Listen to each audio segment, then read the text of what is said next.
Welcome to a packed Autodromo di Vallelunga. This is EuroNASCAR. This is the EuroNASCAR Pro category, getting ready for their 18-lap race here at the American Festival of Rome, Day 2, Round 4 of the season. And it should be an absolute corker. The question of the day: is anybody going to be able to surpass Vittorio Garelli? Garelli has been exemplary so far this weekend, often over half a second quicker than anybody else out there on the circuit per lap, which is an extraordinary run of dominance at a circuit he very much considers to be home. However, anything can happen in motor racing, and it so often does. However, Garelli's form, not just this weekend, but so far this season, has yielded him a great success in the championship, leading the points at the moment by a comfortable margin. But look at the number of fans we have here at the circuit today. We've got the festivities rolling and underway at the moment, and the supporters and the community of EuroNASCAR taking in all the enjoyment of the NASCAR Whelen Euro Series. The green flag will fly a little bit later on, of course, and we'll get the most famous words in motorsport. Even still quite a busy grandstand at the moment, even though I think about half of that grandstand is currently in amongst the cars and the stars of the NASCAR Whelen Euro Series. Unprecedented access compared to just about any other European series to the cars, to the teams, to the drivers, and everyone up for photos and signatures and conversations. It's a really good time on these grid walks. But the hottest ticket in town, the most wanted signature in town, undoubtedly that of Vittorio Garelli. Garelli is the hometown hero here. He gained his racing license, gained his racing stripes right here at the Autodromo di Vallelunga, and it's a circuit where he won last year. It's a circuit where he has already taken a victory this year, and he would love to make it 2 wins if at all possible. But he's got some challenges on his rear bumper, including Gianmarco Ercoli. It's an all-Italian front row of the grid with Garelli and Ercoli. And then behind them on row 2 is Martin Dubek, who swept both of the EuroNASCAR 2 races as he continues to extend his lead in the EuroNASCAR 2 category. Martin Dubek currently trying to become the first and only 2-time EuroNASCAR 2 champion, is also looking like a real contender in the EuroNASCAR Pro order this weekend. Fabrizio Armetta also with a quite surprising run of form so far this weekend, and he lines up 4th on the grid. That is going to be very interesting to see how Armetta can do. Can the Club Motorsport get onto the overall podium? That would be really good for them. Downhauer and Luca Lasser on row 3. And then behind them is Mark Goossens in 7th place. Goossens with a 3-place grid drop as his car was found to have some irregularities in the post-race inspection, so he's been dropped 3 positions on the grid for this one. There was an incident between Downhauer and Lasser yesterday in the EuroNASCAR Pro race, and the result of that was a 5-second penalty towards Luca Lasser, who currently sits 2nd in the championship. He is currently the closest competitor to Vittorio Garelli in the point standings, but that gap is already 17 points, which is quite a significant margin all told at this early stage of the season. But of course, with the unique format of the NASCAR Whelen Euro Series point structure, there's still a lot of points to be scored. Vittorio Garelli on 115, as you see there. Lasser 2nd in the points. Mark Goossens on 19 points back, so he's quite a way back as well. Gianmarco Ercoli 4th. Paul Giffreau, the junior trophy leader, is 5th in the standings, ahead of Hasemans. Downhauer, challenger trophy leader Dario Casso with a very strong Valencia, still 8th in the standings, ahead of Crisonis and Del So. Andre Viegold, meanwhile, has got the hottest ticket in town and the hottest interview of the day, I'm sure. Vittorio Garelli, the popular local man, is with Andre. Thank you so much, Adam. We saw already today that Martin Dubek did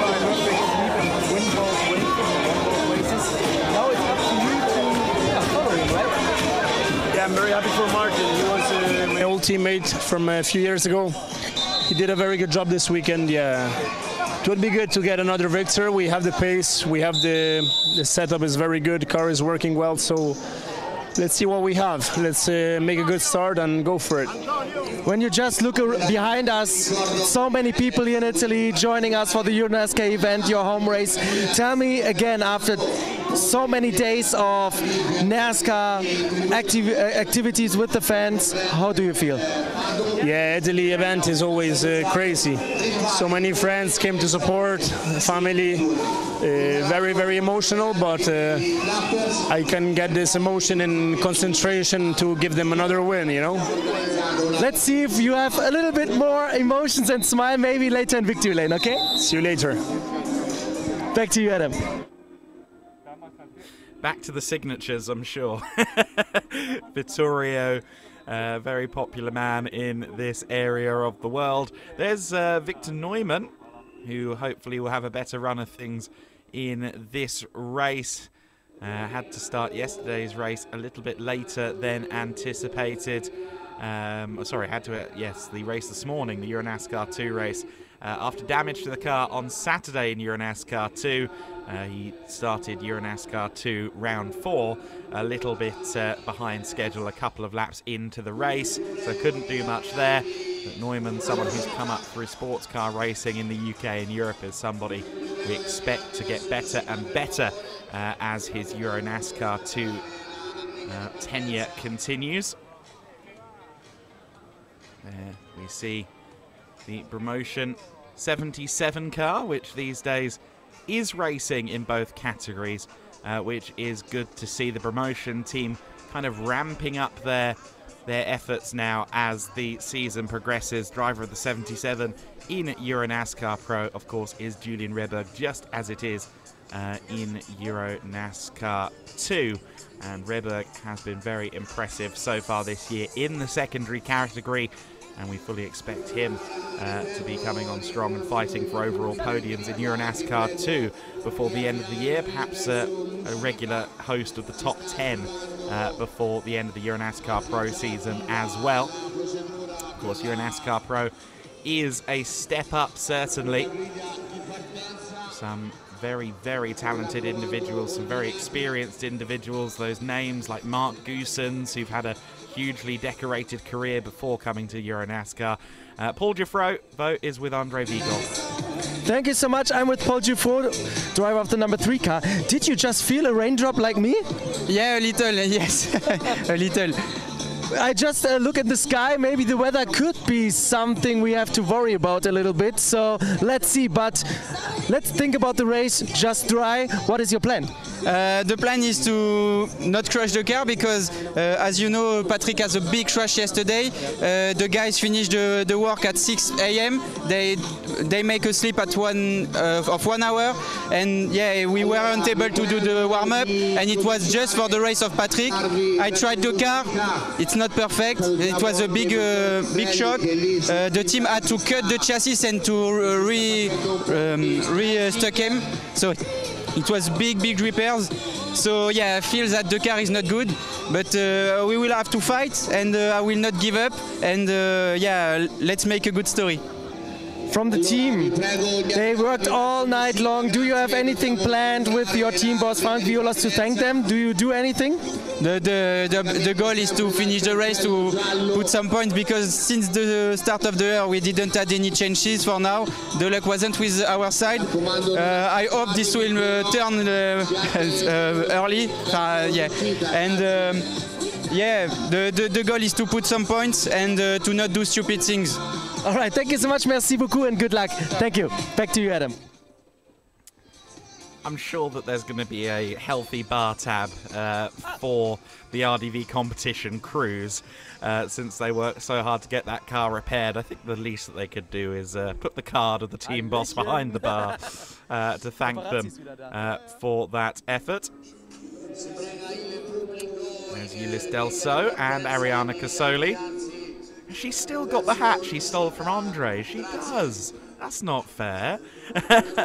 If you missed it on the EuroNASCAR Instagram during the Lady Trophy presentation, Ariana took his hat, and now, yeah, they've swapped hats, Andre, haven't you?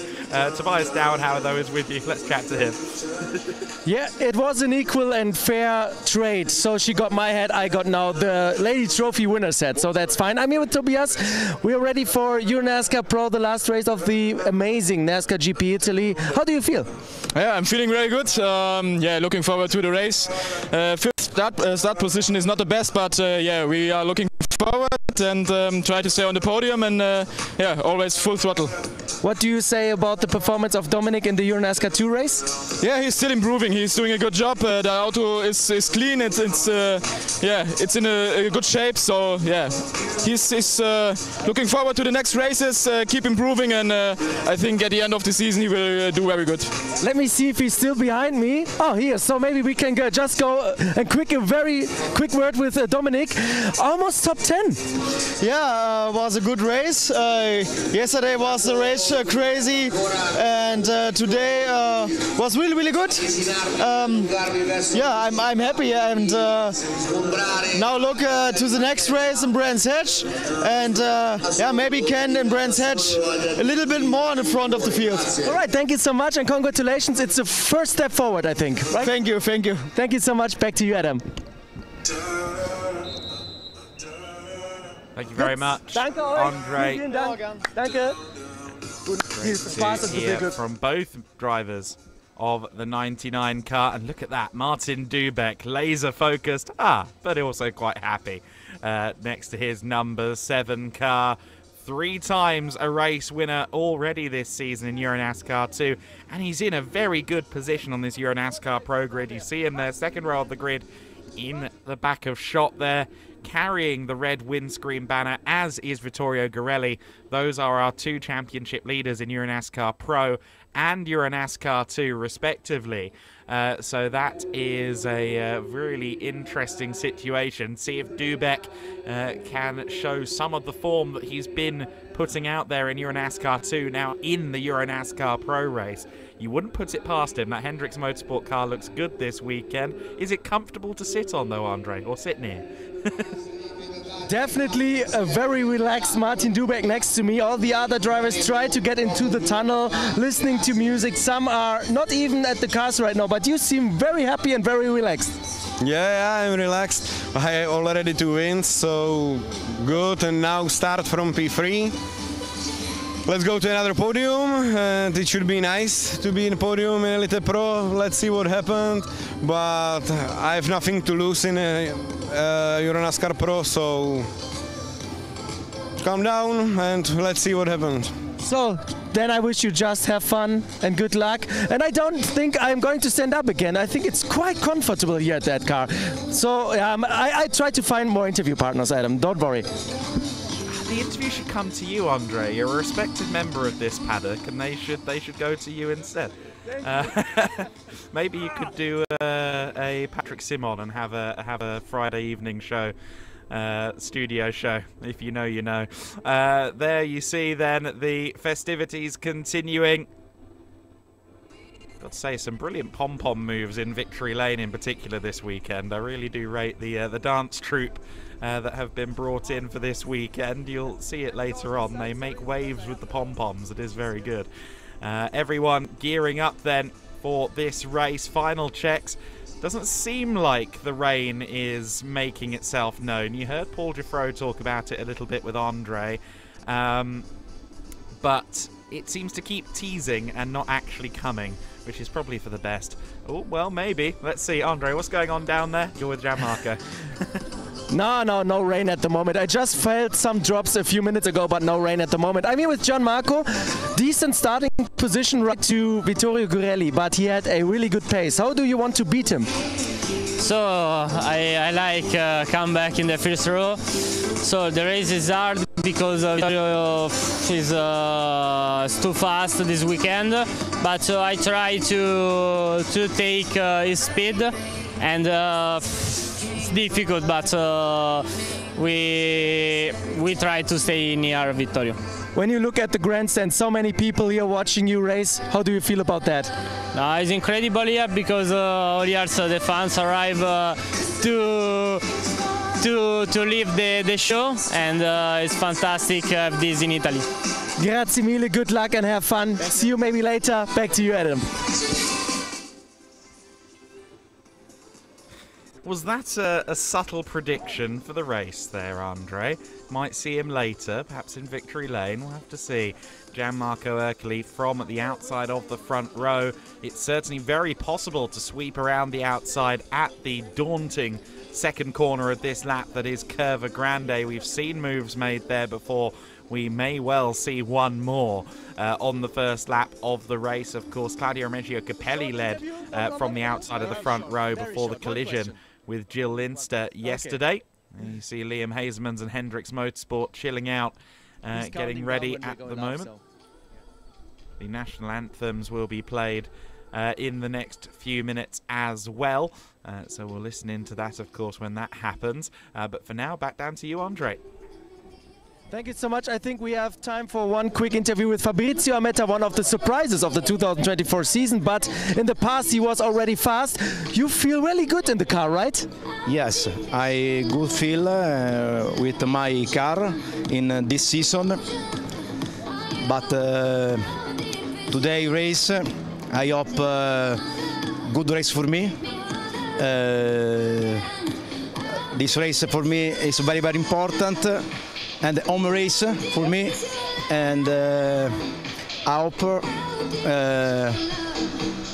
in good result, final result. Podium? I hope. All right, thank you so much. Good luck, grazie mille. Back to you, Adam. Grazie. Thank you, my friend. We've still got about 7 minutes, I believe, actually, before the anthems are scheduled, so we should have time for a little bit more insight down there on the grid, though they might run a couple of minutes early. We'll wait and see. The fans that were down there flooding the grid are now making their way back to their seats. As you can see, the grandstand getting ever more full here at Vallelunga, a facility that's seen so many great battles here, be it on the American Festival of Rome or indeed at some of the famous events here, like the 6 Hours of Vallelunga, the Italian GT Championship. All sorts of exciting racing has happened here over the years, 2 wheels and 4.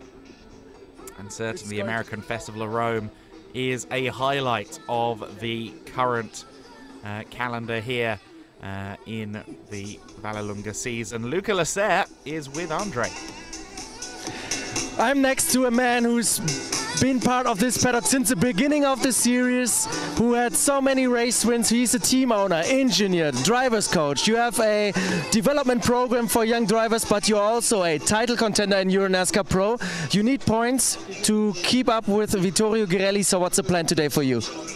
The plan is to use 100% of the car capacity and to stay for sure, to be also me at the top, and we'll see what will be our position. But in any case, it will be important to score strong points and to be intelligent, because the championship, you need to have the global vision for the championship. We have Florian here, we have a lot of Speedhouse drivers in really good positions this weekend. How proud are you about your team, of your team? No, for the team, it's the first thing is I'm happy when all my drivers enjoy on the car. If the drivers are happy on the car, the result is here. So it's just important for all of them to enjoy, to take time. Ulysse is very, very fast this weekend, a little bit faster than me. Florian did an amazing job because it was just his second meeting. Ariana is Ariana. So no, I'm very, very happy, you know, about my team and the spirit. All right, merci beaucoup. Thank you so much. Back to you, Adam. Yeah, always great to hear from Lucas Lasser, driver who was a champion in EuroNASCAR before it was EuroNASCAR, before the partnership between the series organisers and the NASCAR organisation in the United States came to be. Lasser was racing stock cars in Europe and has been a mainstay of this series ever since. A great ambassador and a great part of the paddock as well. Currently sitting second in the championship, as we've alluded to, and as we've seen, Mark Goossens third in the championship after 3 races. He could also be one to watch. That middle section of the top 10 in the grid looks impressively strong. I expect that we're going to see some drivers moving toward the podium from that third, fourth row kind of cluster. Be it Lasser on row 3, be it Downhauer alongside him, Mark Goossens, Giffro, Hazemans, even Delso, all people who could definitely move up the order. Thomas Chrysonis pointing out his sponsors. That's media training right there.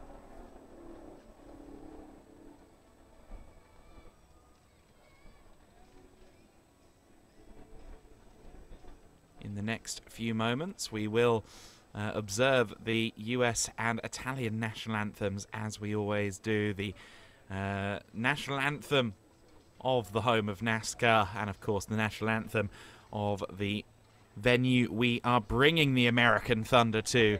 That is the tradition here in the NASCAR Whelen Euro Series, and of course that is part of an ever-growing international movement in NASCAR, be it the other series in the Americas, the Brazilian, the Mexican and the Canadian series, or indeed ourselves here in Europe, the only truly international series in the NASCAR fraternity. The conversations continue, don't they, about the Cup Series maybe branching outside of the 50 states, and wouldn't that be very exciting if that did in fact happen soon. Either way, NASCAR certainly in a brilliant position of health, and certainly more awareness in Europe since the Garage 56 campaign at the Le Mans 24 Hours, the centenary edition of the Le Mans 24 Hours last year. A fabulous car it was as well, the Gen 7 NASCAR. Turned up to 11 and then turned up to 15 thereafter for the Le Mans 24 Hours. Some chap called Jensen racing the car as well. Not the only world champion F1 driver, of course, to have raced NASCAR. Far from it. In fact, we've had a world champion here in EuroNASCAR previously, of course. 1997 F1 world champion Jacques Villeneuve, a alumni of this series.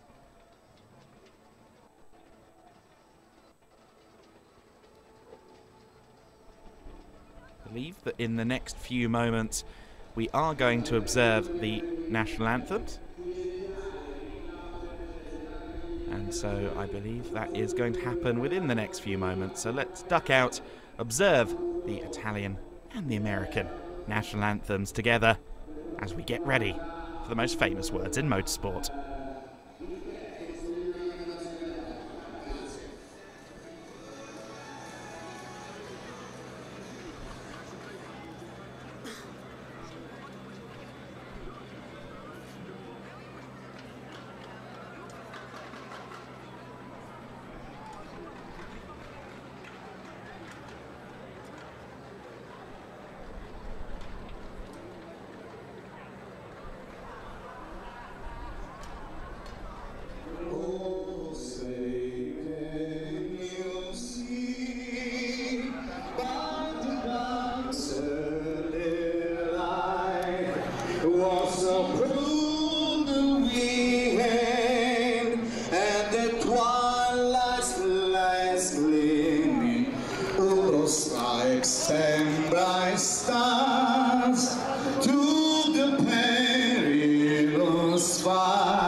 Say, does there spend good?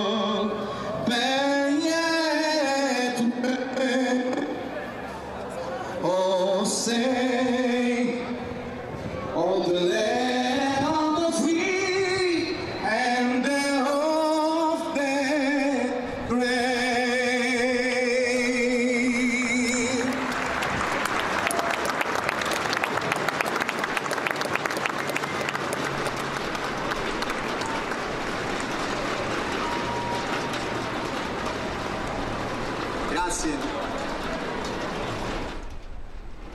Fratelli d'Italia, d'Italia, se desta dell'elmo di Scipio, se cinta la testa, dove la vittoria ne porga che schiava di Roma, il Dio la creò. Tutti insieme, porobom, porobom, porobom, porobom, fratelli d'Italia, l'Italia se desta nell'elmo di testa, dove la vittoria ne porga la chioma, e schiava di Roma, il Dio la creò. Stringiancia corte, siamo pronti alla morte, siamo pronti alla morte, l'Italia chiamò. Stringiancia corte, siamo pronti alla morte, l'Italia chiamò. Sì!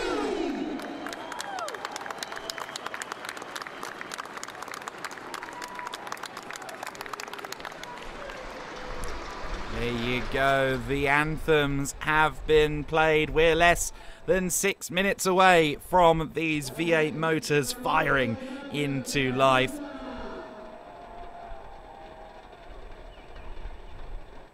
And what a race is in prospect here. Minimum of 18 laps. Of course, there's the option of overtime at the end of the race as well, should there be a late safety car.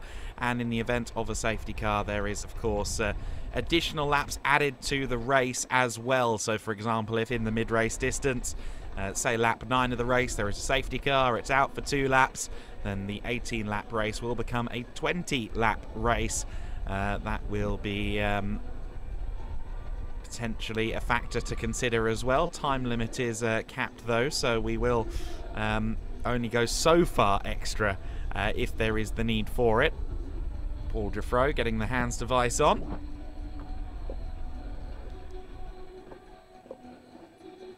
Still some clouds overhead. I'd hope that that cloud that was just top left of top right of picture is going the other way, because it did look a little bit foreboding, let's say.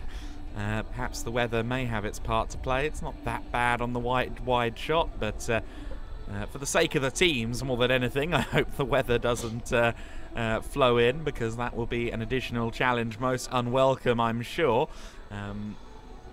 Anyone who's ever seen a NASCAR Cup Series race will attest to the fact that a NASCAR pit stop is a much harder proposition than a Formula One pit stop, at least from physicality and time.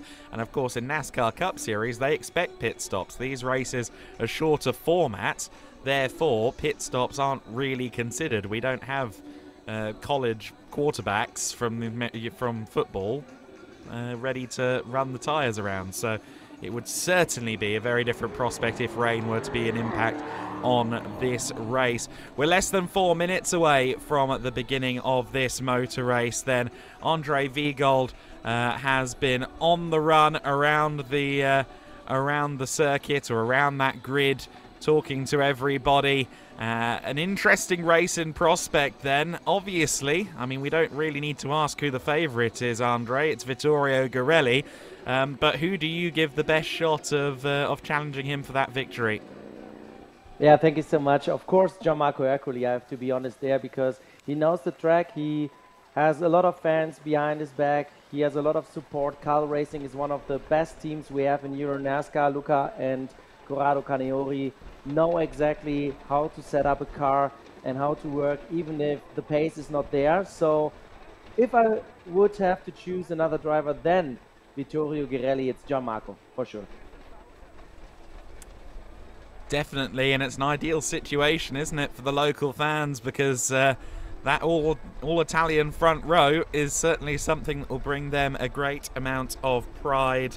And of course it is 3 Italians in the first 4 spots as well, with Armetta there on the second row and Martin Dubek, the Czech driver, the only outlier there in third position. And you said it to him during your interview, Martin just seems to be so much more relaxed. I think getting that victory in Valencia in EuroNASCAR 2, and then subsequently the great sweep of the race wins that he had today and yesterday in EuroNASCAR 2 as well, I feel like a lot of weight has been taken off the shoulders after a couple of years where he seemed to be struggling a bit, not even for pace, but sometimes just for luck. It seems like things have turned for him.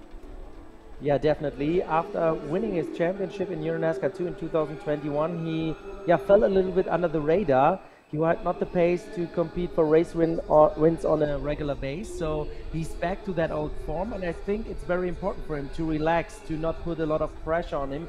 But when you see him a little bit struggling when he has the pressure, and now he's comfortable with the car, with the team, with himself, with the confidence he built over the past races. He has the maximum track time, and therefore he can relax right now. He's focusing more on EuroNASCAR 2 to get this second title. He would be the first one ever to win 2 EuroNASCAR 2 championships, and he's one of the top contenders for that. And I think right now he's just enjoying the moment, enjoy the atmosphere, and also the good momentum he gained over the past weeks, and therefore he can relax. But I think when he's putting on the helmet, whizzer down, then he's back in the tunnel, and then he's fully focused on maximizing the results. But I've never seen Martin Dubek so relaxed, to be honest, especially when we go to Most, to his home race, when he has all the fans, all the partners, family, friends around him. But at the moment, I think he's in a really, really good position when you think about the mind games going on in the paddock. If you need an indication of the strength of this grid, it's 6 teams in the first 6 positions. In fact, 8 teams in the first 8 positions on the grid. Very impressive, high number of high-level teams in this paddock. However, Loco is down there for his 4th and final start command. A very dedicated Grand Marshal. Drivers! Turn it on. And this way. It's off. Check. Drivers! Start your engines! Excellent stuff from our Grand Marshal, Cameroonian music artist Loco. And now we get to the business of racing. And as I alluded to there, look, 8 teams in the top 8. PK Carsport, Vittorio Garelli there on pole position. PK Carsport, of course, bringing Garelli into the fold from Team Blake-Molen, with whom he came very close to winning the title in 2023. Could this be the year that Vittorio Garelli takes the EuroNASCAR Pro Championship? Well, you'd be hard-pressed to find good odds against him at the moment with the results he's been having so far, but there's a long way to go in this championship. There is, of course, the playoff format with double points from Oschersleben and Zolder as well, and of course those drivers that do well but maybe struggle in 1 or 2 races, their worst 2 scores from the first 10 races of the season, the first 5 destinations of the season, will get struck from the record. So then the cars are rolling away. They're about to go racing here. PK Carsport's Vittorio Garelli is your pole sitter for this race. He's alongside Cal Racing's Gianmarco Ercoli, Hendrix Motorsport represented by Martin Dubek, and then the Club Motorsport with Fabrizio Armetta, Promotions, Tobias Dauenhauer and Lucas Lasserre, the team boss of Speedhouse, on row 3 with him. Team Blake-Molen, represented by Mark Goosens, and making it the 8th team in 8 positions, Paul Giffreau for RDV Competition. From there, it's Haismans and Delso on row 5, Sebastian Blake-Molen and Vladimir Osiortzis on row 6 of the grid. From there, Riccardo Romagnoli is 13th on the 43, Chrysonis the 46 in 14th place, Tufel in the 34 is 15th alongside Ryan Vargas, the number 30 car, of course, 3F Racing, the American export that is Ryan Vargas, looking to try and get back into that top 10. He feels he's got the pace. Lanza, the 88 car, in 17th alongside Victor Neumann, 18th, Julian Reberg and Maserati, 19th and 20th, and it's Dallara and Davidson on row 11, Valeri and Strickler on row 12, Dombrowski and Dario Casso rounding out our order. Casso might be hard-pressed from that position to retain the Challenger Trophy lead, although I think actually he's been knocked from that already. Yes, Massimilio Lanza is now the Challenger Trophy points leader, 11th overall in the EuroNASCAR Pro standings. So I think the graphic we showed at the start of the broadcast was a little bit out of date, but Casso on home turf may struggle to break into the top 15 or so from there. Nonetheless, a full quota of cars getting ready to take the start. The one that we do have missing, of course, unfortunately, is the number 5 car. Frederic Perriand not going to get to take the start of this race after the collision for Claudio Remeggio Capelli yesterday, but a very competitive grid highlighted by the number of teams up at the sharp end, Andre. I think this is going to be a fitting conclusion to a fabulous American Festival of Rome. Oh yes, I'm so ready for the 18 laps. And by the way, if the weather plays any role in this race, I have the rule open. What happens if we have rain during the race? So we come to it when we have a yellow flag situation to explain it, or maybe when the rain really comes here. But I looked at the weather side and it looked quite okay. So the clouds were a little bit lighter there, brighter there. So I don't think that we have any rain, but in case, I have the rule open what we do with the pit stops, and I hand over to you for another start of a EuroNASCAR Pro race. There you go. Head of commentary box PDFs, Andre Viegold. We're about to go racing then with 2 Italians on the front row of the grid at the NASCAR GP Italy. This is EuroNASCAR Pro. This is round number 4, and this is the sound you get when 25 V8 stock cars burst into life as one. We are racing at Vallelunga, and it looks like a good start from the inside of the front row there from Vittorio Garelli. Indeed it is. Ercoli follows through in second place. Armetta and Dubek side by side through Curva Grande. And it is Armetta that gets the better of it. Fabrizio Armetta then in third position. 4th place for Dubek, 5th place for Lasser. Drifting wide there was Mark Goosens. He may have lost a couple of places in amongst that. Some dust being kicked up further back as well coming out of Curva Grande. I think that might have just been drivers glancing the grass rather than someone having a moment. Thomas Grossonis making up some good positions as well, as is Sebastian Blakemolen in the 69 car. He's moved up a few spots on the fringes of the top 10 as well, but it is the PK Car Sport number 24 car that leads the way. Paul Giffreau, Tobias Dauenhauer and Liam Hazemans, 3 of the brightest young talents in EuroNASCAR, all coming together there, almost literally, very close there through turn 8 of the lap.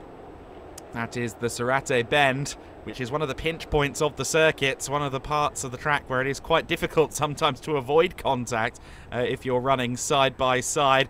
Equally hard is this section, the Tormanito hairpin turn 12.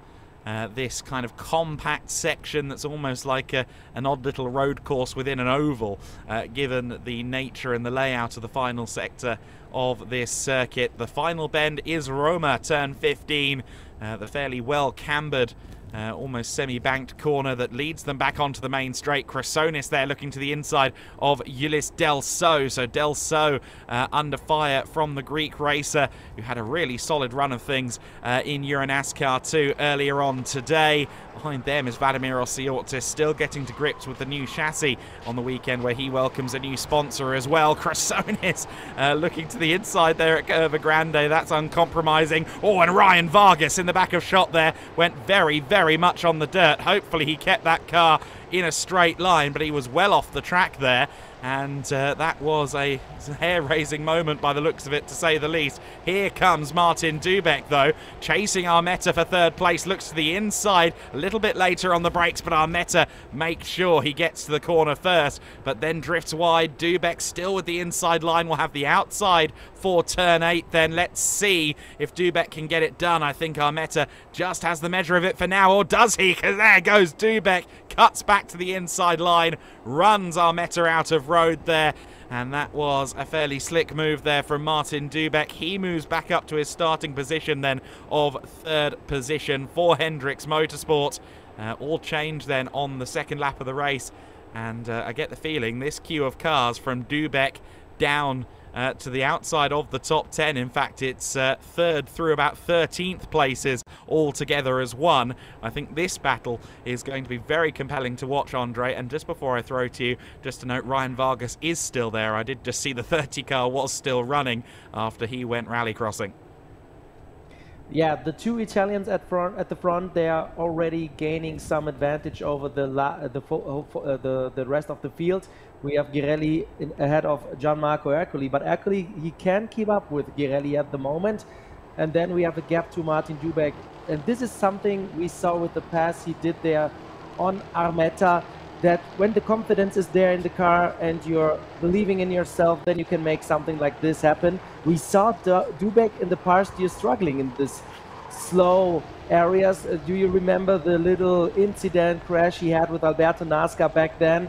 That was a really wild moment we saw there in EuroNASCAR 2. The number 3 car, yeah, this is not the typical number 3 on the door, but they made a very interesting design there for Paul Gifford after the heavy incident we had with Patrick Schober in the EuroNASCAR 2. He was at the wrong place in the wrong time. Patrick Schober had zero, yeah, it was not his fault.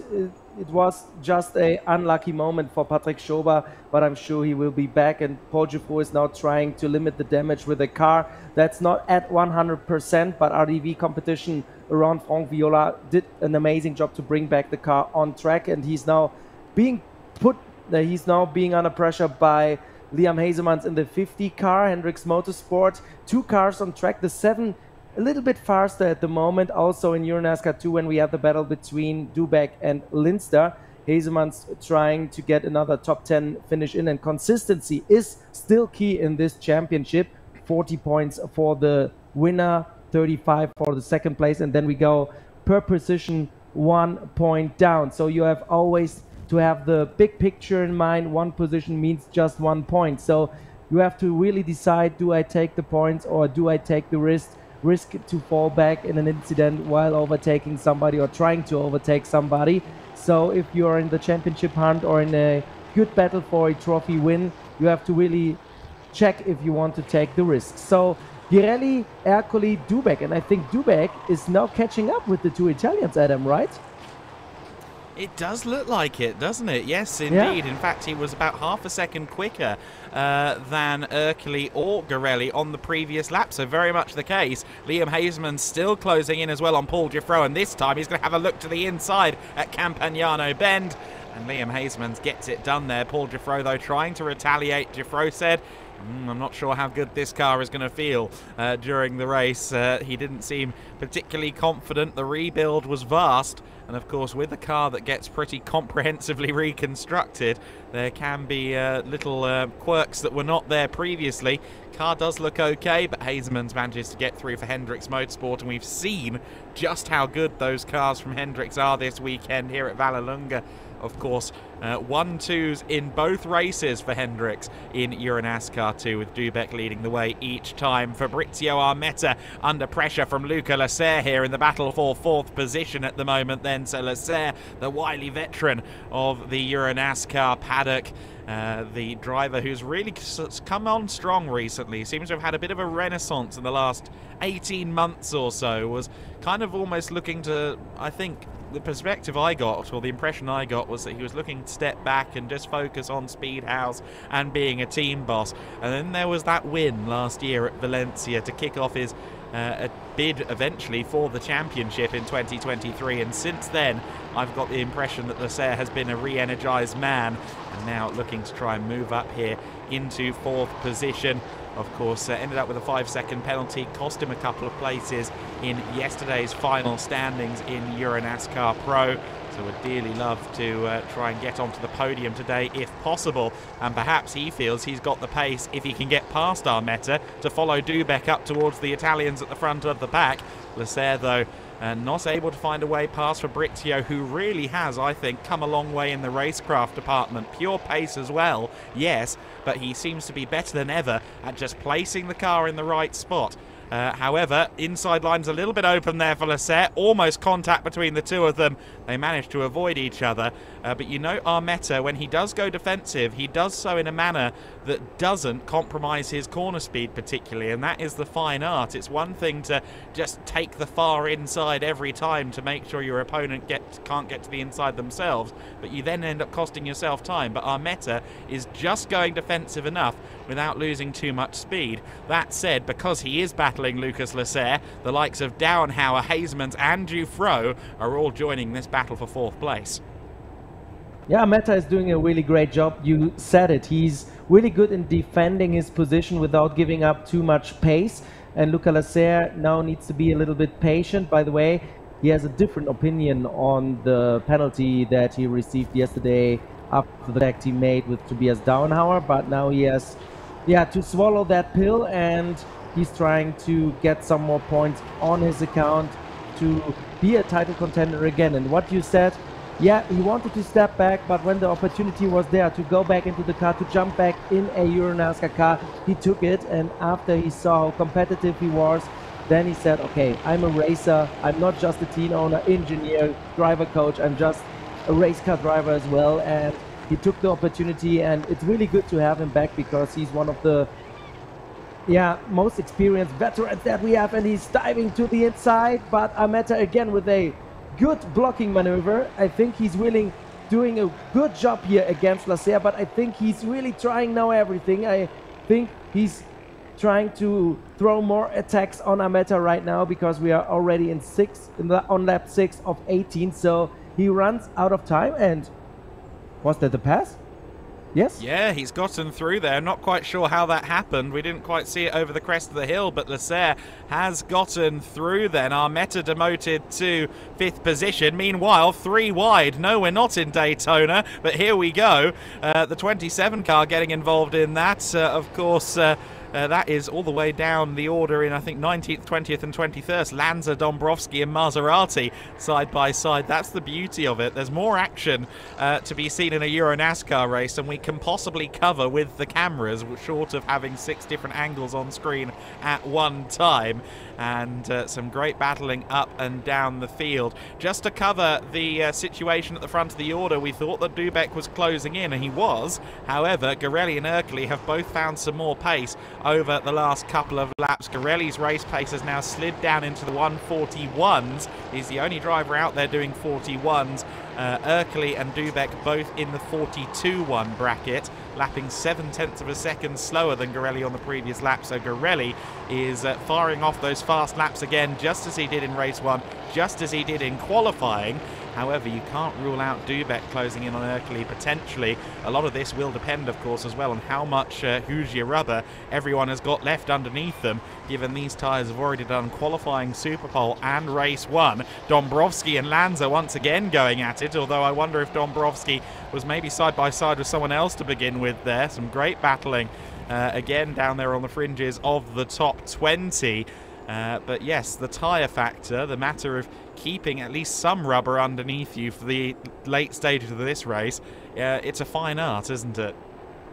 Yeah, it is. And the tyre rules, they are a guarantee for exciting races, because you never know how much the drivers stress the tires in qualifying in race 1 and how they are managing them right now. In this group, nobody is managing the tires. They're all flat out, but at the front, Girelli, for example, maybe he's managing a little bit the gap to Erkli and try to preserve the tires for the late stages of this race, because he doesn't know how good the tires of Erkli are. Maybe he's just playing some games, some strategy. Oh, there was an attack, but we couldn't see if it worked out or not. And you see also Lasser now making a big gap on Armetta, who's falling back a little bit in this stage of the race, and Tobias Downauer is the next one trying to get past the Italian in the 55 car. And Club Motorsport, interesting team, also one of the veteran teams here on the grid in EuroNASCAR, and they have a very nice mascot. It's a dog of Armetta. Excellent. I like it when the dogs get involved. We get a replay of Armetta just straying wide there at turn 8. That's how Luca Lasser got past then, so that kind of closes that storyline, that loop. Meanwhile, Tobias Downauer is now welded to the rear of the 55 car.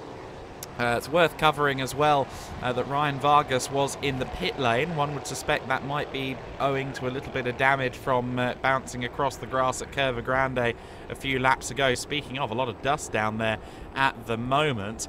But he is now back out on circuit, albeit a lap down in 25th place. So unfortunately, the 3F Racing driver in the critical path security Camaro not having the best day in the office so far. Vladimiros Siortsis also struggling. He's coming to a halt potentially out there on the circuit as Armetta continues to try and stave off Tobias Downauer. Downauer for promotion being pursued in turn by Liam Hasemans. Of course, those two for a fragment in time shared the Hendricks Motorsport number 50 entry way back when the car was still predominantly black. And now they are fighting together as two of the youngest and brightest stars in the EuroNASCAR Pro field. Hasemans, of course, the reigning junior trophy champion in EuroNASCAR Pro, a title he intends to defend, but he wants to defend it while making a bid for the overall championship. Took a race win, of course, last time out in Valencia. Seems unlikely to match that feat this time, given where he currently sits 7th behind Armetta and Downauer at the moment. But a strong points haul will be worth a lot, and we've seen before that when it comes to crunch time, Hasemans seems to find an extra gear, so we cannot rule him out when we get to playoff season. Car 77, Julian Rehberg, the first one to receive a track limits penalty as his teammate goes to the inside. Downauer, contact between Downauer and Armetta. Downauer gets through there, but quite a couple of hip checks, and in fact they're still side by side as they approach turn 8. Armetta will need to get the braking just right here with Downauer on his outside line, and he does so, and Downauer clinging to the outside allows Hasemans to get by, but now Downauer has the inside line for the following corner. They turn into the complex section here at the Semaforo bend, turn 11 of this 15 corner layout, and Downauer looks like he may well lose out. Hasemans clinging on around the outside, now has the inside line for the Tornantino hairpin. And indeed, Hasemans does end up getting through. Very nice there, going shallow on the corner exit to make sure that Downauer didn't get a look into the following bend. Hasemans, therefore, is up to 6th place. It started with Downauer trying to get past Armetta, and then eventually he didn't gain a place. He lost one. Downauer was really slow at that part of the track where we had the sausage curbs, and yesterday after the contact he made with Luca Lasser, he jumped over that sausage curb, so maybe he had some bad memories and wanted to prevent again torturing the car there. So yeah, this is the problem when you are in a sandwich there. You want to go and attack, but at the same time you have to keep an eye on the rear mirrors to see what the guy behind you does. And this time it didn't work out for Tobias Downauer, who's trying to get some points in here in Italy after retiring in Valencia in the first race, leading the race. And he was hoping, by the way, for rain. Remember the final race of 2023 that he won with a record margin under the rain of Zolder. He's a brilliant rain racer, and he was really hoping for rain in this race. It doesn't appear to be coming. Dario Casso has received a penalty, 5 seconds for track limits violation. So again, we're starting to see the track limits penalties pile up, albeit at the moment in relatively inconsequential positions further down the order. Last time, a lot of the top 10 ended up with track limits penalties. Perhaps some of the elites of the EuroNASCAR Pro Grid learnt their lesson 24 hours ago. Lap 10 of 18 in this race then, And for the moment, we are focusing on this fabulous battle for 5th place as Fabrizio Armetta continues to hold his ground with a particularly stern hold, with Hazemans, Dauenhauer, Giuffreau, and now Ulysse Delso all in the queue as well. At the front of the order, Gianmarco Ercoli is chasing Vittorio Garelli, but Garelli has the pace advantage. 5.1 seconds clear at the moment is Vittorio Garelli. The pace is searingly impressive. He is a second faster almost, quicker than the majority of this field. It's very impressive from PK Car Sport and Vittorio Garelli. Ercoli and then Dubek second and third place, about 2.2 seconds between those two. Then it is Leclerc and then Armetta in 5th place, but for how much longer? Because here comes Liam Hazemans looking to the outside at Campagnano, exactly what Jill Linster did in this very car yesterday in EuroNASCAR 2. It doesn't look like Hazemans is quite going to pull it off, and Armetta makes sure that Liam Hazemans doesn't get to the outside on corner exit, because that of course would be the inside for the following bend at turn 8. And now, as with Dauenhauer's attack on Armetta, it could cost Liam Hazemans, because now Dauenhauer is trying to get his position back from the young Dutchman. Great racing between all parties here, but Armetta really is making that Club Motorsport car exceptionally wide. Yeah, exactly. He's doing a great job. He had to let Leclerc pass, but right now he's back in this defense mode against Hazemans and Dauenhauer, and there are two more drivers looking for their opportunities, Paul Giuffreau and also Ulysse Delso. And you heard Luca Leclerc in the interview before the race. He said Ulysse Delso has even a better pace than the 33 car, so maybe the young Frenchman can make something happen in the late stage of this race. We are already on lap 12 of 18, so yeah, it's now or never. I think everybody knows exactly that the time is running out, and if you want to have 1 or 2 more points, you have to do something right now. A little bit of dust coming up again. There was Giuffreau off track, and also another one, maybe Armetta. But I think we're going to have some more attacks now in the closing stages of this race. Yeah, any tyre conservation that has been going on so far, it's now just time to uncork it and unleash, isn't it? Liam Hazemans coming again to the outside line at Campagnano, but this time not making that move to go around the outside, perhaps hoping that Armetta drifts a little bit wide, but he doesn't. Armetta gets that corner just about perfectly right. Paul Giuffreau, meanwhile, under fire here from his countryman, Ulysse Delso. Delso, who, of course, just like Giuffreau, has won the EuroNASCAR 2 championship, albeit some years ago now. But Armetta is slowing. Armetta loses out there to both Hazemans and Dauenhauer. Now, was that slowing? I don't think it was, actually. It may have been another mistake at turn 8. Remember, he drifted wide there a couple of laps ago, and that's how Leclerc got past. I wonder if it was more of the same, although there does look like there might be a little bit more damage on the 55 car than there was previously as well. Was there maybe a trip across the sausage curbs to complement a bit of a running deep into the corner? We didn't see exactly what happened there, but the net result is that the number 55 car is down 2 positions. Hazemans up to 5th, Dauenhauer up to 6th. Yeah, it happens so fast. You do one little mistake at this really challenging track and the others take advantage of it. I told you before, it's a driver's track. It's one of the most challenging tracks we have here on the schedule in the EuroNASCAR, and a unique track with the fast sectors at the beginning and the slow ones at the end, where you go to first gear. Some drivers said it's like being in a roundabout stuck in first gear, where you have to accelerate and try to get the car straight, because it has so much power with the V8 engine, 400 brake horsepower, and you have to get the car right, and a single mistake costs you a lot here at Autodromo di Vallelunga, and therefore, yeah, Armetta may have done that little mistake, and Hazemans and Tobias Dauenhauer had a good reaction time. They took the opportunity, and now Hazemans is closing here the top 5. Nicely done. Yeah, there you go. So now we see Delso on the back again of Paul Giuffreau. Those are the next two to try and get past the very wide Club Motorsport car. I don't know if that width will pass tech inspection. He's making it so wide at the moment, but Hasemans and Dauerhauer found their way through.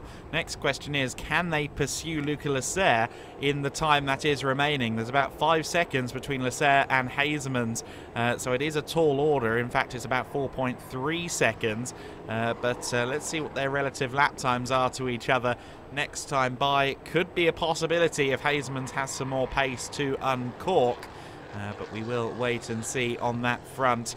We are on lap 14 of this race, I believe. Yes, we are, lap 14. The counter was a bit slow, but Luca Lasser is slowing. Lasser slowing. What's going on with Luca Lasser? His car comes to a halt there on the outside of turn 1. Also, I think I'm seeing some rain spots on the lens at Curva Grande, so keep your eyes peeled on that. But Lasser, the driver who is so calculating and so involved in the process of getting his car together as well, unfortunately, it appears that the car has cried enough just a few laps from home. Man, I was looking at the starting number. Is it really Lasser? And it is. It's so sad for him. He was in a good position to gain important points in his championship hunt, but now, yeah, he's losing out a lot of positions. I think the car is in a safe place, but that's really sad for the Speedhouse owner. Something mechanical, technical broke down there. I think there was no contact. He was not in a battle at the moment, so I think something must have broken on the car without any enemy contact. So really bad for Speedhouse and Luca Lasser. But remember, there are drop results in the regular season. The best 8 of 10 count. So maybe Lasser can drop this one, but that means in the upcoming races you cannot afford any more mistakes, and we have really interests coming up in the regular season. We go to Brands Hatch, we go to Venray at the Oval, and then also to Moss. So 3 completely different tracks from the characteristics, and especially oval racing is a special challenge. So being there in a position without having a chance to make another mistake is going to be really tough. Yeah, it's very compelling, isn't it? Now, we just saw another track limits penalty coming out. That was for Strickler in the 48 car, who's all the way down in 21st place. So that's not too alarming to anyone at the sharp end of the order. But again, the track limits are being very carefully monitored at the moment. As we've seen all weekend, they're consistently cautious when in regards to the track limits, wanting everyone to try and stay within the defined track limits. Dauenhauer looks to be closing though on Hasemans. That was a very feisty entry into Campagnano there, uncompromising in the braking zone. Maybe Dauenhauer has a little more left in his tyres than Hasemans at this juncture. Hasemans traditionally quite good on his tyres, actually won quite a few races in his EuroNASCAR 2 title year, I think, by just preserving the tyres a little bit more. Certainly Brands Hatch 2022, we saw a great example of that in overtime. But Dauenhauer looks a little bit more confident, a little bit more bold under braking, certainly at some of these deeper braking zones on the circuit in the promotion car. And Hasemans there locking up as well. Maybe he's got a flat spot or something that's causing his car to under-rotate, to go tight, to understeer in some of these corners. They go through turns 13 and 14. The final corner awaits. I get the feeling that Dauenhauer may not be content with 5th position. I think he's going to make a move before long. Yeah, he's going to do it when he has the chance. But Hasemans, really good launch out of the last corner.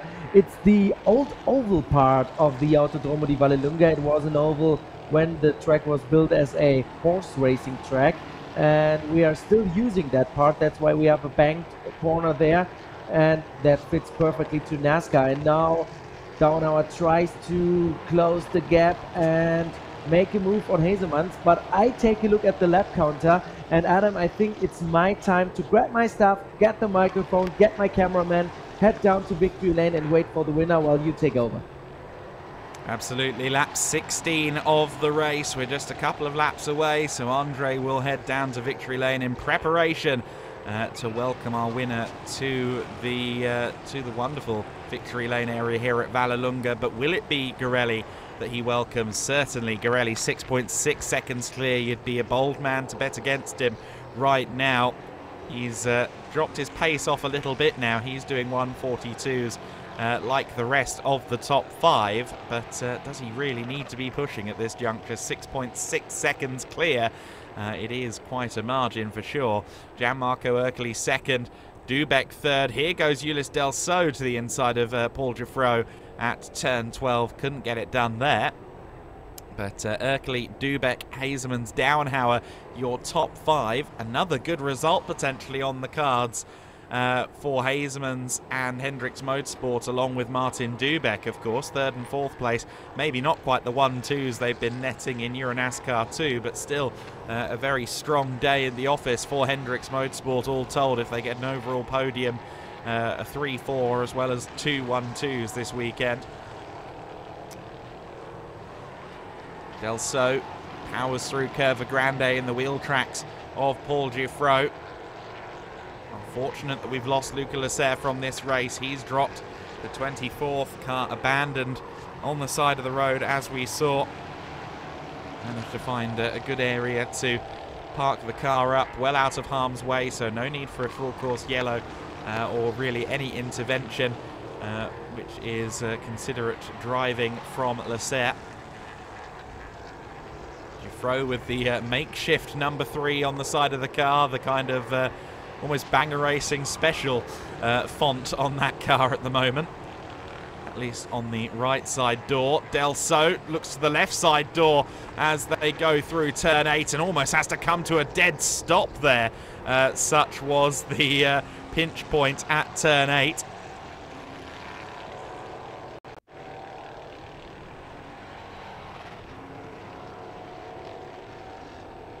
And Hazemans is still under a lot of pressure here from Downhauer as well. Downhauer will see the information. His spotter will likely feed in the information.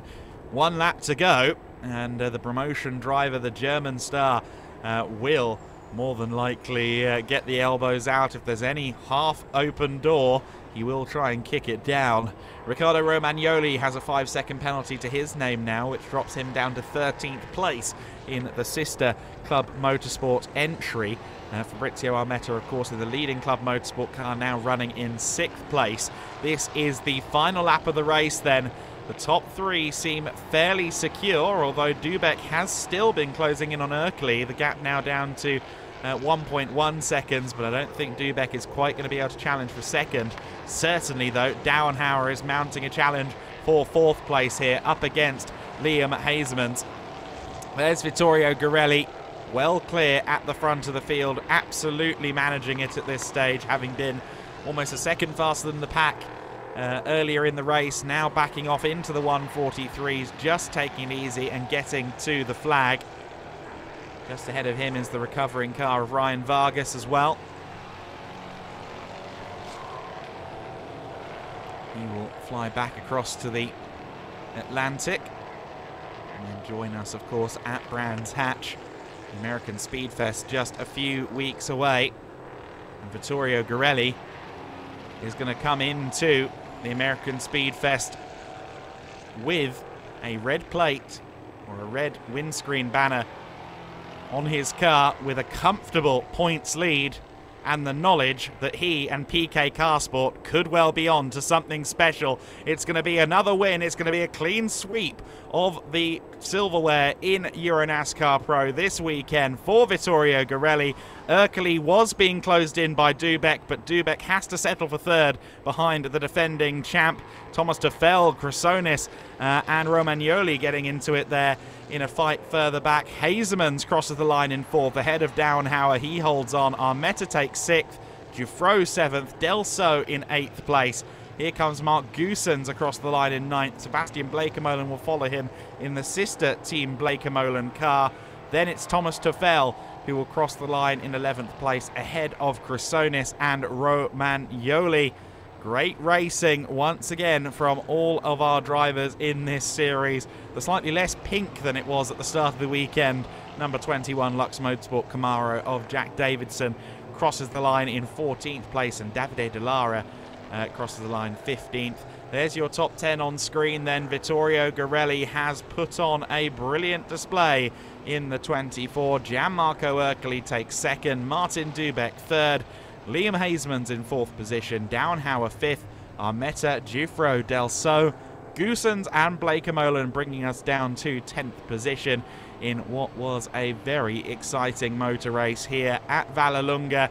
The American Festival of Rome has certainly marked itself down as one to remember for 2 drivers in particular, Vittorio Garelli being one of them, having now taken both victories on home turf in front of his home fans at the circuit where he gained his racing license initially many years ago, went through the single-seater ladder, claimed championships along the way, ended up in EuroNASCAR, won the EuroNASCAR 2 title, and is now showing himself in EuroNASCAR Pro and is racing at a very high level and marking himself as the favourite. If there is going to be anyone to dethrone Gianmarco Ercoli this year, you'd be hard-pressed imagining it not being the driver of the 24 car based on current form. Of course, the other driver with a lot to celebrate today is Martin Dubek. He'll be delighted with an overall podium, 3rd overall. And, of course, that silverware is joined by 2 race victories in EuroNASCAR 2 this weekend. But it will be Garelli's 24 car that heads to victory lane. Gianmarco Ercoli will be happy with 2nd place and the points associated as well. That will be 35 points for 2nd position. Garelli turns in to victory lane then. Remarkably clean race all told. There was a lot of fighting and action to be had, but that was the only race of the weekend in EuroNASCAR that didn't have a full course yellow, so good clean racing from all parties.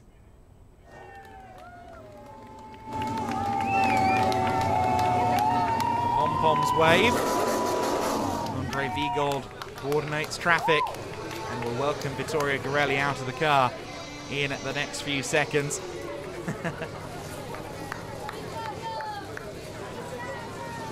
Certainly Vittorio, I think, is going to have a big beaming smile at the end of this.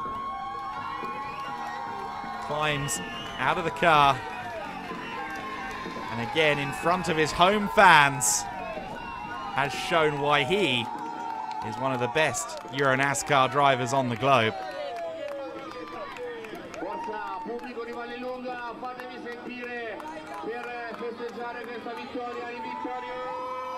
Could have been a championship contender last year, certainly. Vittorio Garelli. He was, of course, until unfortunate circumstances at Zolder.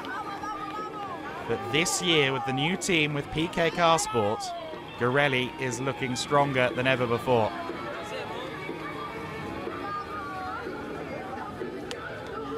Three victories from 4 races so far this year for Vittorio Garelli. A 75% hit rate in terms of the championship victories, and that, if he can continue that kind of statistic, that kind of form, that is something that cannot be beaten.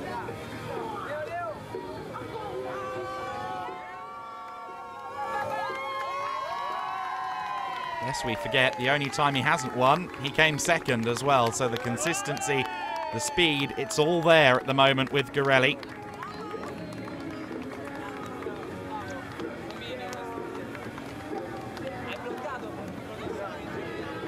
His fans, his family, his team, all celebrating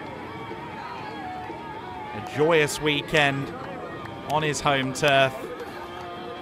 The Italians really do seem to find an extra step at the NASCAR GP of Italy. We saw it with NASCAR last year as well. We saw it with Garelli last year. And this year, 2 race wins, a brilliant effort from all parties concerned. That car just looked so drivable. There's no real easy way to put it than that. He was half a second quicker in both quali and Superpole and was amazing on race pace too. Andre, that is a man who's been through a lot this weekend, but it's all been glory. And a championship leads, 2 wins, amazing lap times, a perfect car, a perfect weekend in front of your home fans. How do you feel? Yeah, very nice. With so many friends who came to support, you know, gave them the double win is what they wanted, and yeah, BK did a fantastic job. Really, we had a supercar this weekend.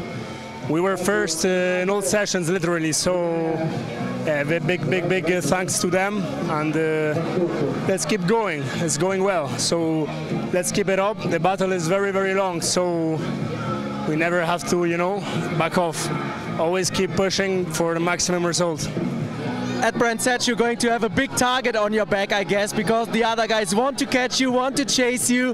How's your preparation? It's just 3 weeks, then we are in UK.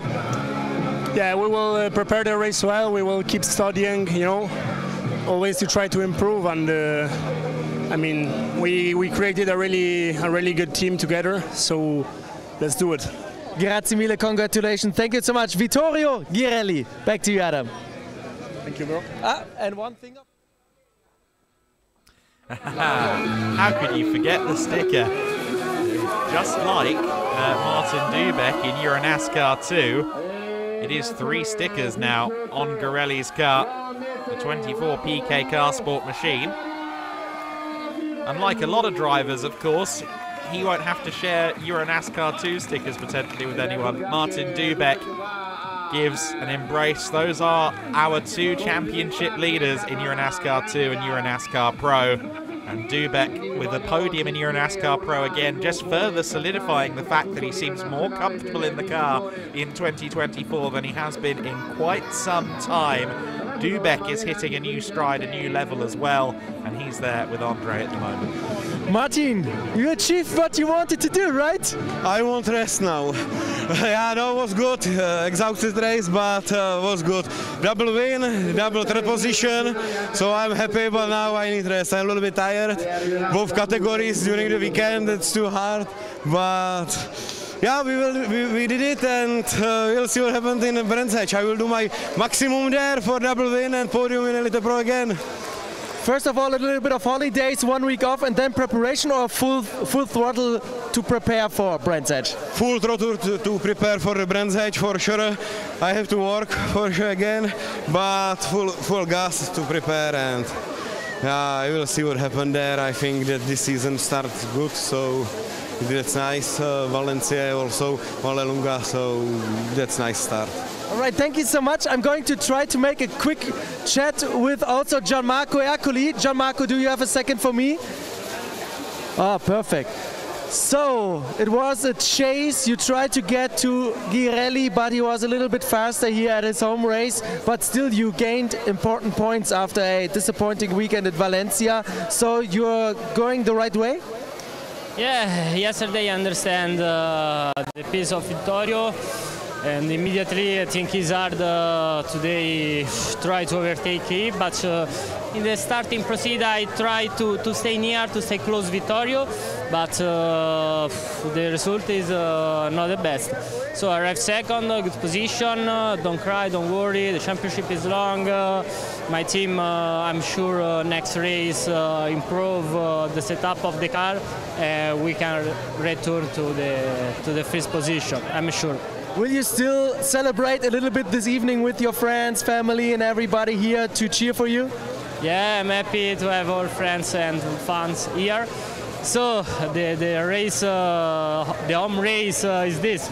It's friend, fans, sponsor and the family. Do you have some time this evening to celebrate, or do you have to go to your family and watch for your baby? No, I immediately go to Balocco for work tomorrow, and I'm happy to this, and I think only to the long run of the championship. All right, grazie mille. Thank you so much. Enjoy. Back to you, Adam. Not every motorsport champion has to immediately run away for nappy duty, but I suspect that that's going to be on the agenda for Gianmarco Ercoli, who of course welcomed his newborn first child just before the season opener at Valencia. We're delighted for him and his family on that front. Certainly a very compelling motor race that we've had here today. We can say that of all 4 races in the EuroNASCAR category, and Thomas Chrysonis was involved in all of them. Let's talk to him with Andre. it's perfect. The race ended and now the sun is coming out and it's getting really hot here in Italy. But I think it was a hot race even when we had the clouds in the sky for you, because you were battling the whole weekend with your opponents. We saw amazing pace in your car. You did amazing overtakes. I think you must be happy with the overall impression, right? Well, overall I am pretty happy, I cannot lie to you. I am satisfied with the results, with the pace. Especially in EuroNASCAR 2 we managed to come back and climb very high in the standings, so that is very good for the championship. In Pro I was very close to a top 10, but okay, you know, tire degradation, everything, sometimes strategy, we can do a mistake as well. But either way, very happy. Everything is, I don't know, great. I am feeling excited. Let's go for Brands Hatch, full power. All right, thank you so much. Congratulations. See you next time. Back to you, Adam. Thomas Chrysonis seems very excited, doesn't he? Brands Hatch, they've been talking about it. It's a unique challenge. Yes, we only use the Indy circuit, a mere 1.2 miles in length, but it's the most difficult little ball ring in European motorsport. It's a circuit that really has a huge number of challenges to its name, be it the cambers, be it the drops down at Paddock Hill Bend and on the approach to Graham Hill as well. There's a lot to consider. Very difficult circuit to prepare for, the Brands Hatch Indy, and of course that is joined by the backdrop of the American Speed Fest, which has really become a festival not just of American motorsport, but America and Americana in general, be it country music, be it the car clubs of the UK that are themed around American motorsport. It really is a one-of-one experience when it comes to events in the British motorsport market. Of course, we haven't really covered the trophies yet. It was Liam Hasemans that won the Junior Trophy once again, the defending Junior Trophy champion again, taking the Hall of Points there. And then Challenger Trophy, it was Thomas Duffel that just about held off Riccardo Romagnoli in that scrap towards the end of the race. Davide Delaria third in the Challenger Trophy as well. So we are going to, of course, see them up on the podiums along with our overall.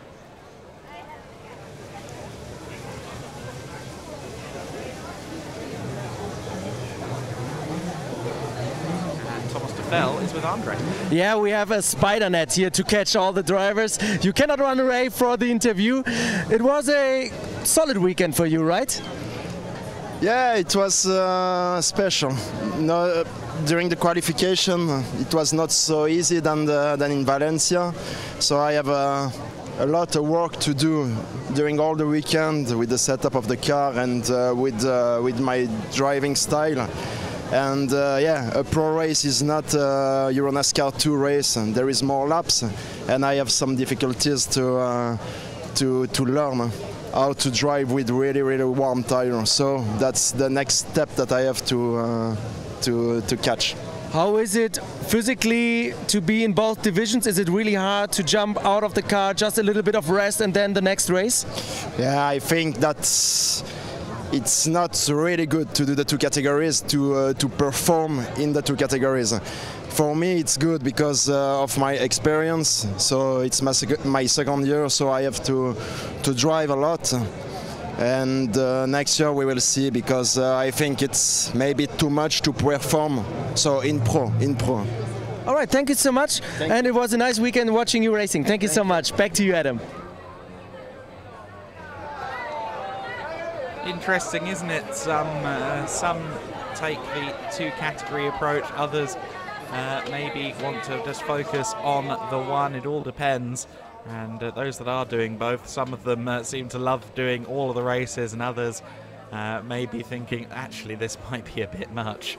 Certainly Martin Dubeck, he needed a rest, but he does seem to genuinely love racing that number 7 car in any way, at any time that he can. That car just getting pushed back towards its garage now through the crowd, as we saw. Crowd which is vast, awaiting the podium ceremony. Fans watching on. We will get the overall podium, of course. First of all, we'll also get the Teams Championship, the Endurance Teams Championship podium. And And some interesting stuff to note there as well. Thomas Chrysonis third in those standings. So his efforts across the 4 races really coming in clutch for Marco Stipp Motorsport. They were the third most consistently fast team out there. Top 2 being Hazemans and Linster in the 50, and then of course Martin Dubeck with 4 podiums this weekend is unmatched in that regard. The number 7 Hendricks crew having a great time. See the Legends cars out there, and that means that Claudio Remeggio Capelli will get a race today, which is good, because unfortunately he didn't get to take part in EuroNASCAR 2. The Alex Caffey Academy Motorsport team have a car to repair before Brands Hatch. Hopefully we see that number 5 car back out there next time.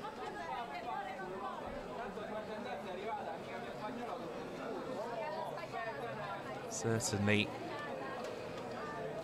that team, that combined force of Alex Caffey Motorsport, Academy Motorsport, it's a very strong outfit, and hopefully they can make that happen. Of course, they'll also be scouring over that data from this weekend and indeed from last year at Brands Hatch as well, to try and find the optimal setup to bring Vladimir Veros Siortsis back to the fore. We expected Siortsis to be a championship contender this year in EuroNASCAR Pro, and that's not quite materialized itself just yet. The speedy Cypriot racer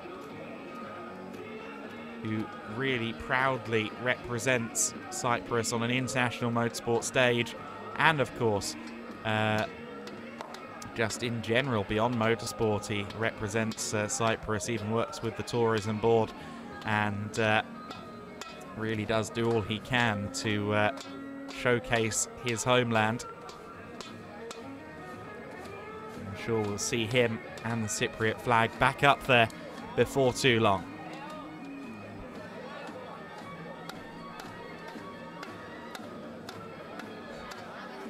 Fans at the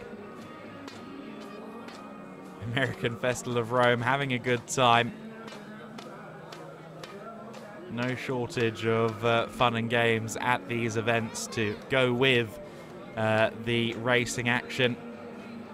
Again, myself personally, having attended Speedfest long before commentating on EuroNASCAR, it's all things to all people, really. Funfair, music, car show, and then you've got the racing.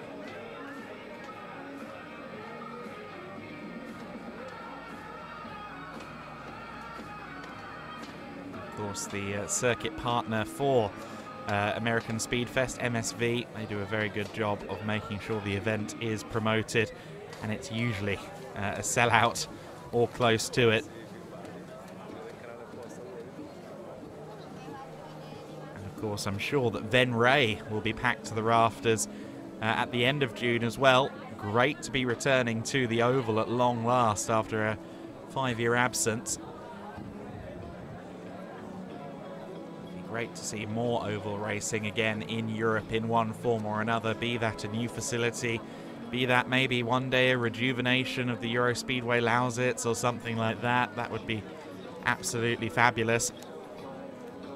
Unfortunately, a lot of the early 21st century ovals that were kind of brought in during the peak popularity of IndyCar, or kart as it was called, are not in the best of conditions now, would need some investment for racing to return to the oval layouts. We're now on to the podiums then. There's Martin Dubeck standing tall. Third step of the podium for him. Gianmarco Ercoli claiming P2.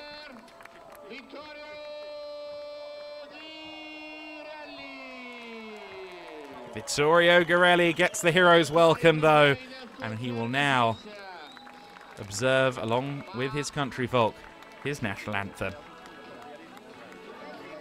Adesso andiamo con l'inno nazionale.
vincitore, ma andiamo a presentare I trofei. There you go. La terza National posizione anthem presentato da of Italy. terza posizione Martin Dubek. And now Martin Dubek receives his third place trophy. E andiamo adesso la seconda posizione presentato da Michele. Great weekend for Dubek on all counts. And Gianmarco Ercoli will be happy to be back on the podium again.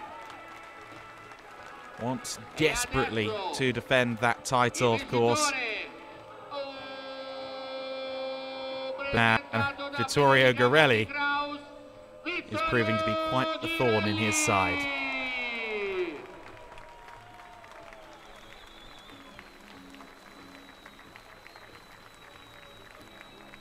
All together for official photo, tutti insieme per la foto ufficiale.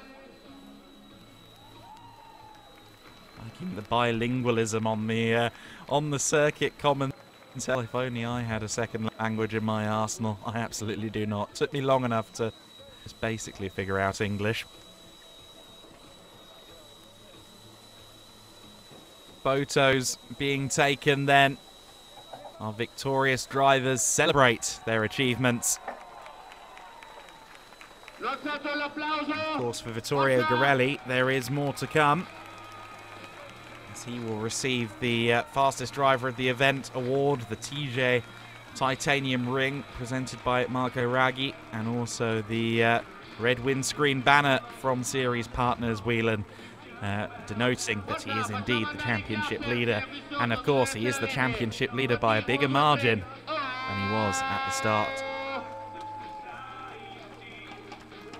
Start of the weekend, he was just a few points clear, but now that advantage has grown significantly. Will be, I think, up over 20 points now.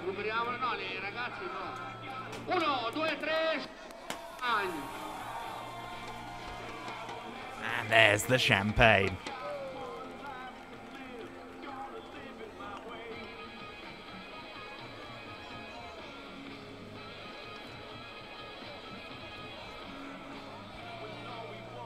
So Garelli will be back out there in just a few moments to receive his extra accoutrement for his successes today.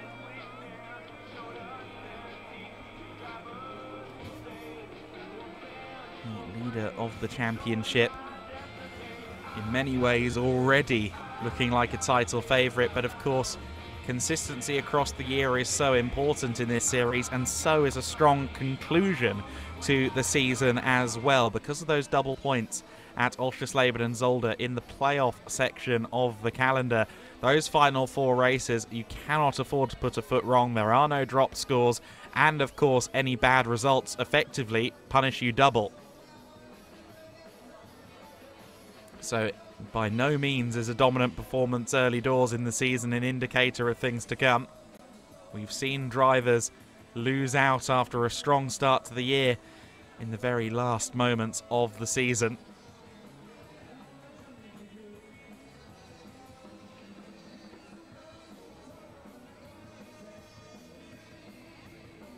Here comes Garelli back out onto the podium to receive his red banner.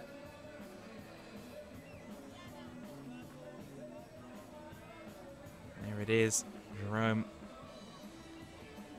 making the presentation.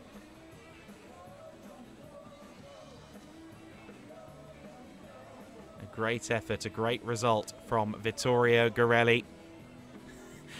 Has gained some confetti on that race suit.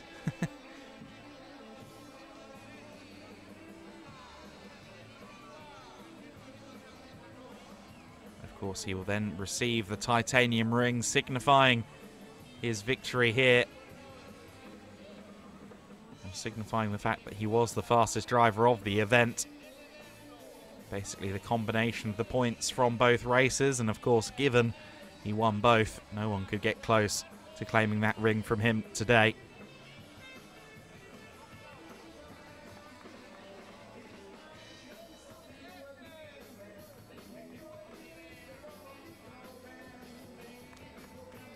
There you go, Marco Raggi presenting the Fastest Driver Award to Garelli.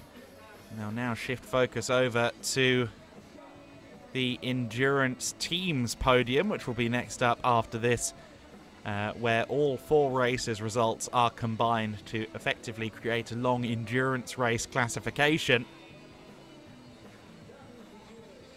And that will be Chrysonis, Linster and Hazelmans and Martin Dubek that celebrate there.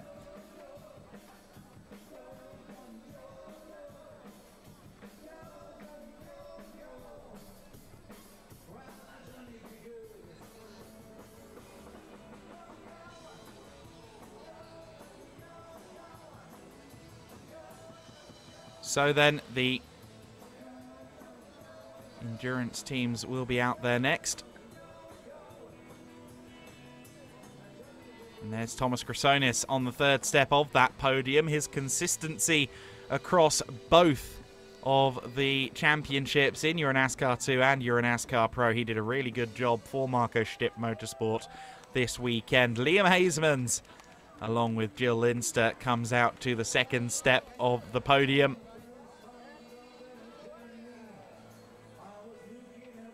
But the top step this time will go to Martin Dubek.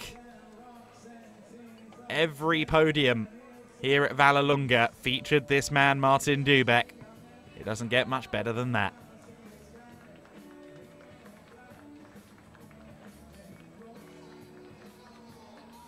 And of course, in this standing, as with in the EuroNASCAR 2 races, it's a 1-2 for Hendricks Motorsport. Celebrations will, I'm sure, rage at Hendricks this evening because they have had a brilliant weekend across all categories.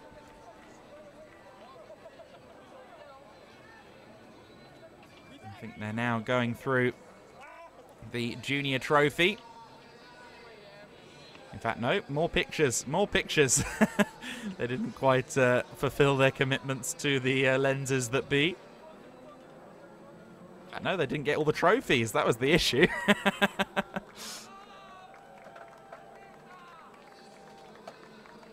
So Thomas Chrysonis receives his trophy. 3rd place for he and the 46 crew in the combined results across all 4 races this weekend. Endurance Teams Championship. Linster and Hazelmans with that 2nd place trophy now. And one last piece of hand luggage for Martin Dubek on his flight home to the Czech Republic, as he will receive another P1 trophy.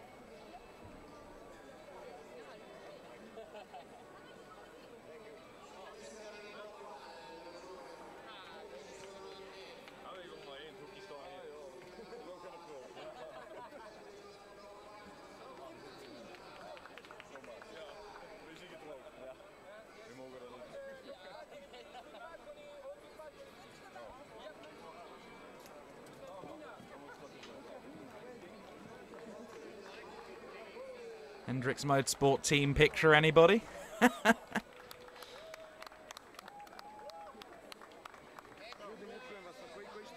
Great weekend for them.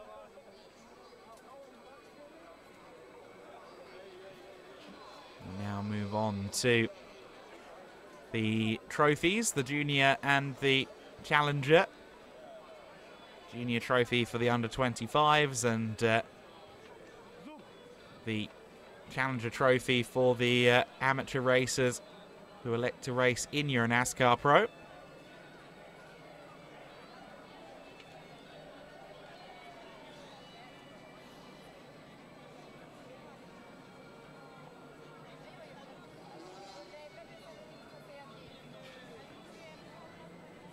Gianmarco Ercoli, one of the hometown heroes, posing for some pictures with the fans there. Very popular man, as is Vittorio Garelli in this region. The fact that they finished 1 and 2 today will certainly bring many smiles to the fans. But Martin Dubek's an increasingly popular chap as well. Again, really does seem to have come out of his skin now that the results are back with him. Good to see the smile back on his face. Chrysonis takes the 3rd step of the junior trophy podium then. Paul Giffreau, the number 3 driver for RDV Competition, taking second, and Liam Hasemans on the top step in Junior Trophy. Will continue to challenge Giffreau for that Junior Trophy title. Those two look like the primary contenders for that. However,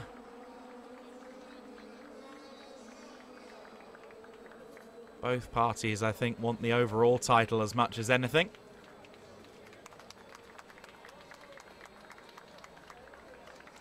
Of course, Haseman secured the Junior Trophy last year. Lest we forget, this is Giffreau's first full season in EuroNASCAR Pro. Joined in after a couple of rounds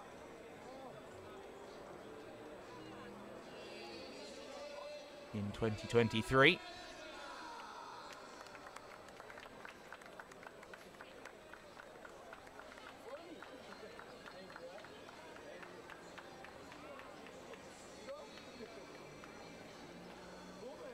Liam Hasemans receives his trophy for winning this race in Junior Trophy. I think he may have passed Paul Giffreau to now lead in Junior Trophy with that result, but I'm not 100% sure.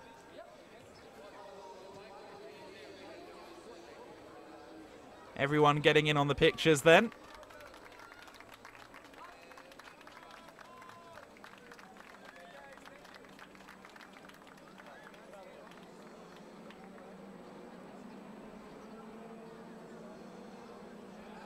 Just the one more podium to go. That is the Challenger Trophy podium. Delara, Romagnoli and Thomas Tuffel. And then I believe after that we will look at some highlights of the race as well, before signing out for the weekend. Everybody will then be on the road to Speedfest, on the road to Brands Hatch. Thomas Tuffel will be our winner in the Challenger Trophy.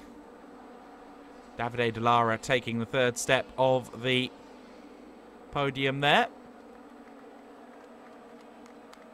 Second step to Riccardo Romagnoli.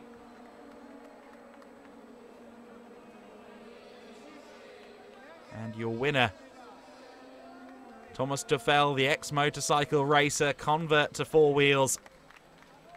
And he seems to be converting the increased experience he now has into results, not just in EuroNASCAR 2, but also in EuroNASCAR Pro Challenger Trophy.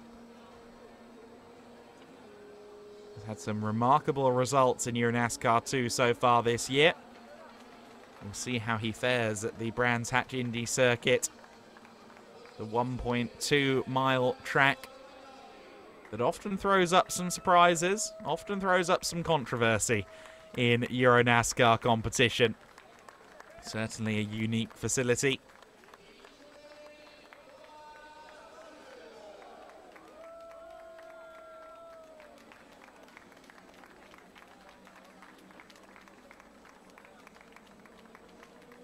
The final presentations then are made. Thomas Tuffel thriving in Challenger Trophy. They celebrate, they get their pictures together. And as our final podium wraps up, we will take a look at highlights of round 4 in EuroNASCAR Pro.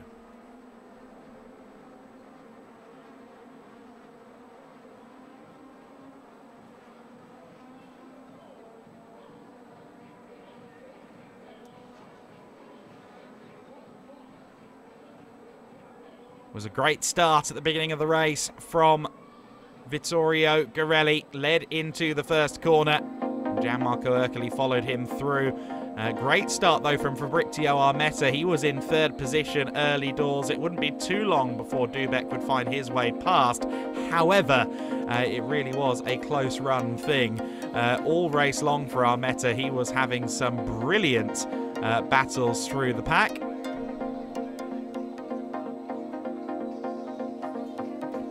Get another look at the start of the race then, and Armetta in third place early on. Thankfully everyone got through that Curva Grande section okay in all races actually this weekend. It's this sequence here, turn 2, turn 3.